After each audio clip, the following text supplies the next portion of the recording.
अस्सलामुअलैकुम वरहमतुल्लाहि वबरकातुहू।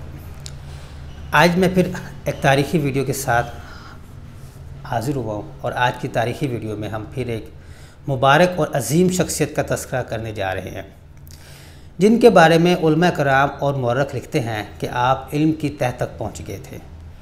आप वो मुबारक और अजीम शख्सियत है जो कि रहमतुल आलमीन ख़ातम रुसल हज़रत मोहम्मद सल्लल्लाहु अलैहि वसल्लम और बाब इल्म अबू दुराब मौला अली करमुल्लाह वजह की नस्ल मुबारक से हैं।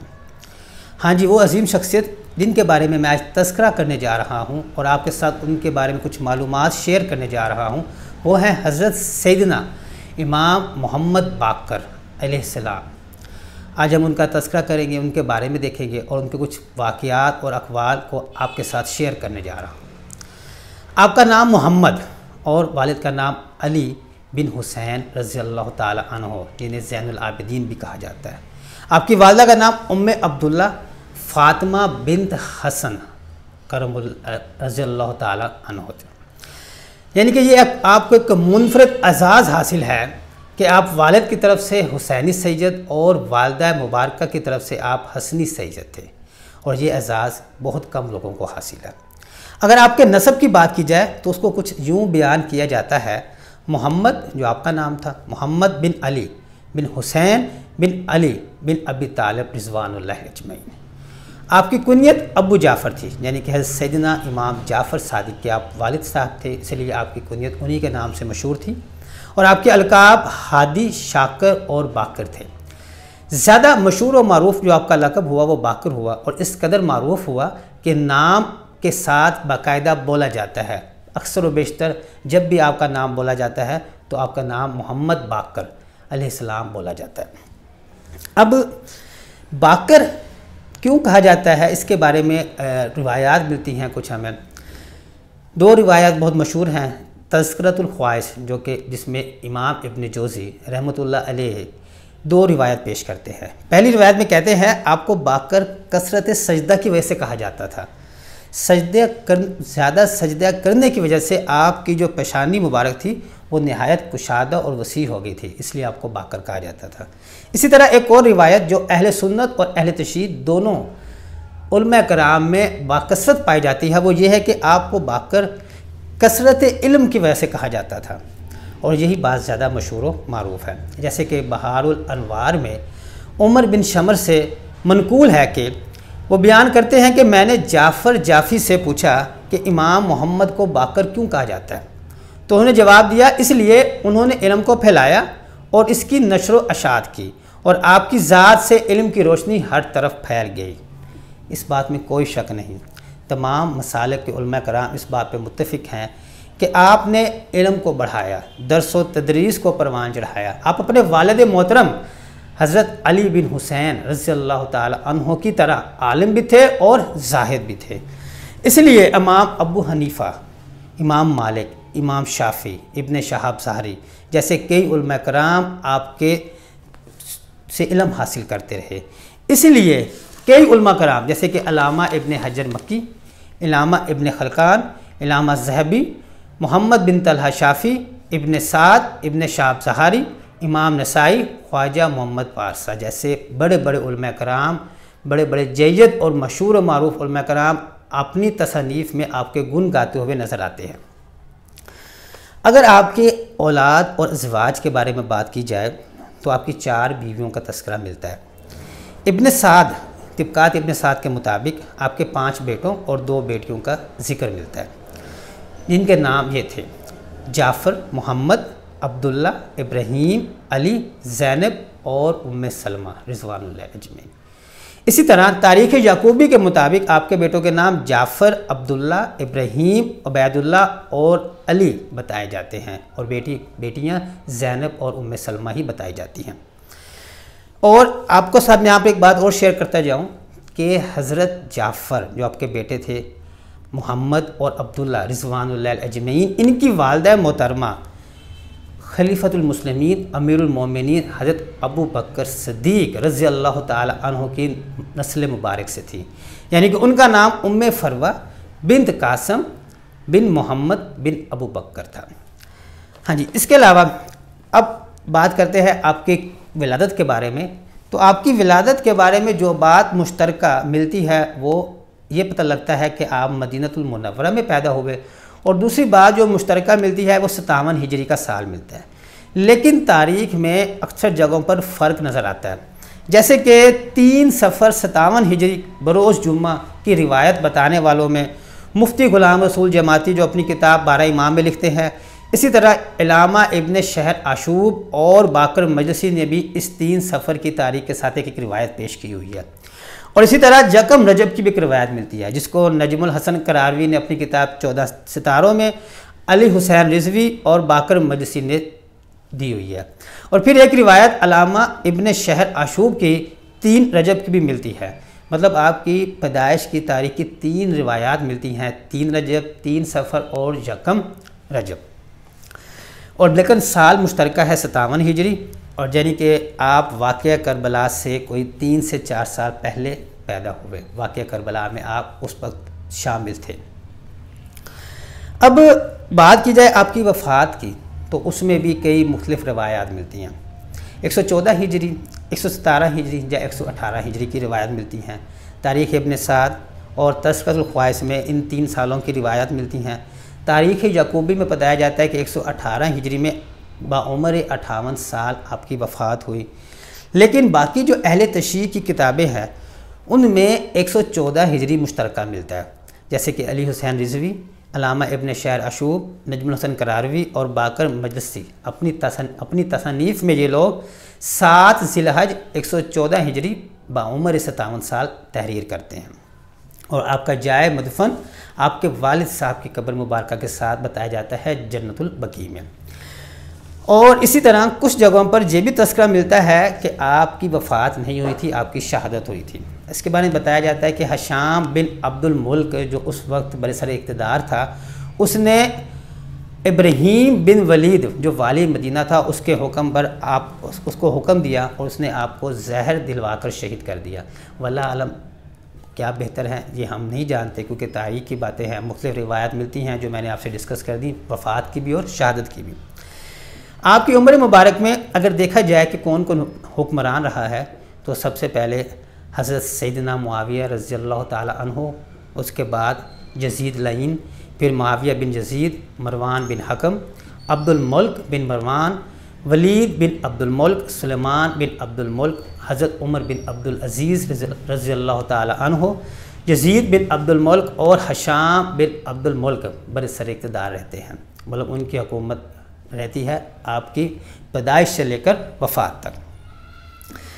अहले सुन्नत और अहले तशरीह की अक्सर किताबों से एक बहुत ही खूबसूरत वाक़या मिलता है जो मैं आपसे शेयर करने जा रहा हूँ, जिसको मैं तज़किरतुल ख्वाइस इमाम इब्न जोज़ी रहमतुल्लाह अलैह की किताब से मैं आपके साथ बयान कर रहा हूँ। मदाइनी की रिवायत है जिसमें वो बयान करते हैं कि जब आप छोटी उम्र के थे और आप हदीस लिखने वालों के पास तशरीफ़ लाए, तो वहाँ पर आपकी मुलाकात हज़रत जाबिर बिन अब्दुल्ला रज़ियल्लाहु ताला अन्हु सहाबी रसूल से हुई।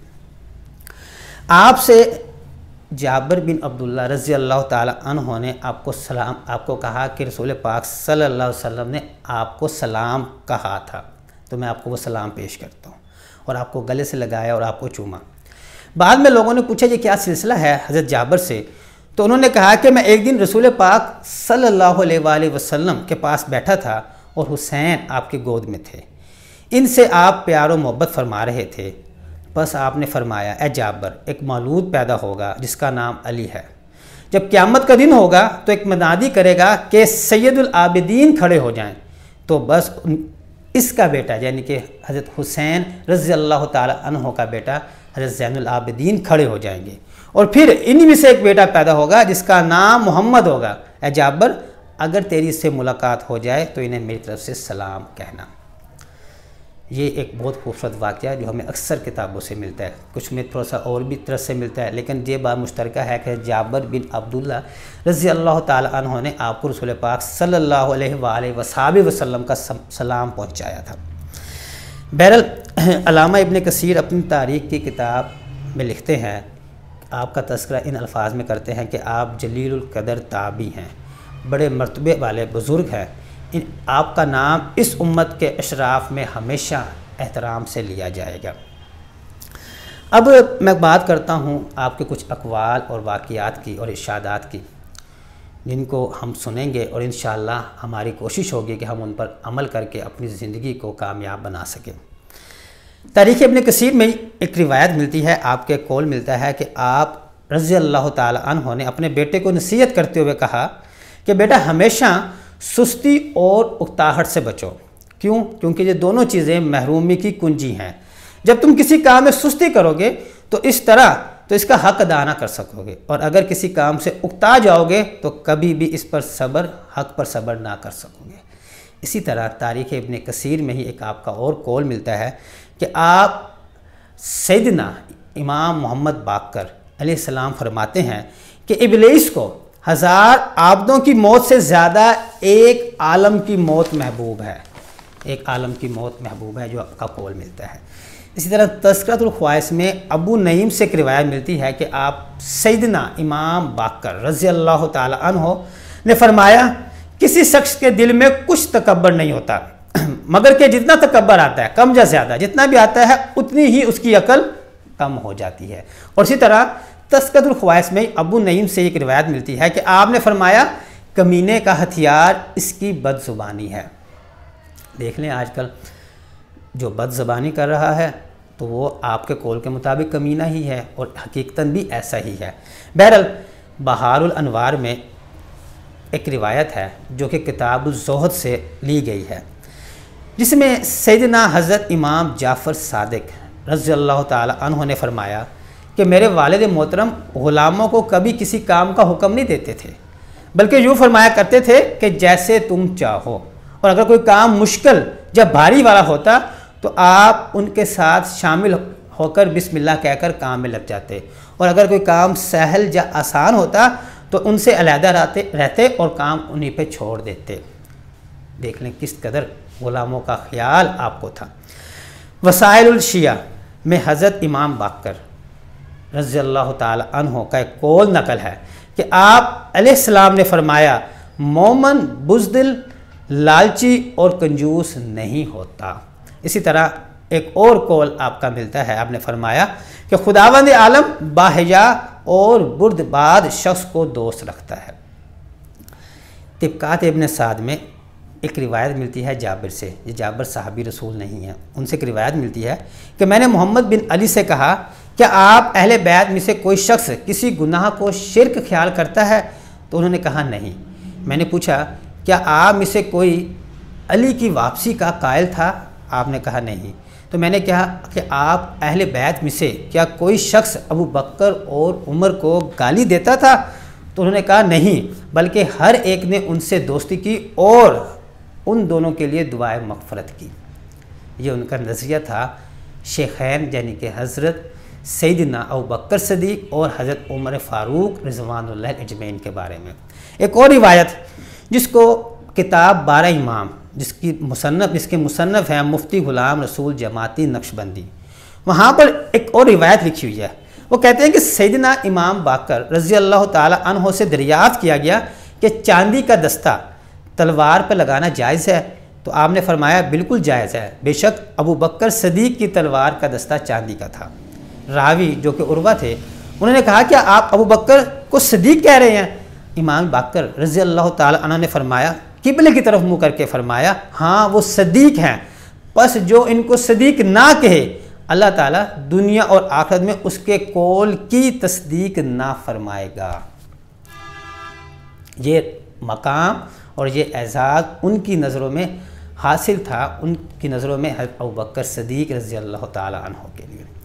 बहरहाल तारीख़ यकूबी में एक और रिवायत मिलती है जिसमें हमें पता लगता है कि वो रिवायत कुछ इस तरह है कि सैयदना इमाम बाकर अलैहिस्सलाम से पूछा गया वक़ूलू लिन्नासी हसना, इसके मुतल्लिक़ दरियाफ़त किया गया तो आपने इरशाद फरमाया इसका मतलब है कि उनसे अच्छी बात करो, कितनी अच्छी बात हो जो तुम लोग पसंद करते हो कि तुमसे कही जाए।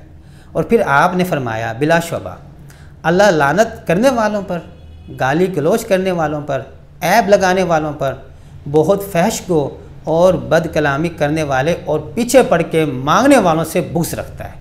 और फिर आपने फरमाया हयादार हलीम, पाक दामन और हराम कामों से बचने वाले को अल्लाह ताला पसंद फरमाता है। अब जैसे कि मेरी हर वीडियो के इख्तिताम पर आप लोगों से रिक्वेस्ट होती है कि आपने जो कुछ सुना इस पर अमल करने की कोशिश की जाए। अब ये आखिरी कौल जो तारीख़ यकूबी का मैंने आपसे शेयर किया, इसको देखकर सोच लें कि हम लोग कितना एक इन बातों का ख्याल करते हैं और कितना एक इन बातों पर हम यकीन रखते हुए अपनी ज़िंदगी में अमल करते हैं। बेशक मुबारक शख्सियात का तस्करा करना बाइस सवाब है और ये सवाब आप भी हासिल कर रहे हैं, मैं भी हासिल कर रहा हूँ। लेकिन इस सवाब की तकमील तब होती है कि जब हम उन बातों को जो सुनते हैं उन पर अमल करने की कोशिश करें। ज़्यादा नहीं, कम से कम कोशिश तो करें अमल करने की। बाकी रिज़ल्ट, नतीजा खुदावंद की ज़ात से रखें, वही देगा, लेकिन अमल करने की कोशिश करें। इसलिए मेरी अल्लाह तबारक तआला से दुआ है, जो हमने आपके कौल मुबारक पढ़े हैं और जो उसके मुताबिक और भी कई ज़्यादा हैं, हमें उन पर अमल करने की तौफीक अता फ़रमाए और हमारे लिए ज़िंदगी में आसानियाँ पैदा फरमाए कि हम इन मुबारक और अजीम शख्सियात की ज़िंदगियों पर अमल करके अपनी ज़िंदगी और आखिरत में फ़लाह व कामयाबी हासिल कर सकें। अल्लाह तबारक तआला आप तमाम लोगों का हामी और नासिर हो। आमीन सुम आमीन। अल्लाह हाफिज़।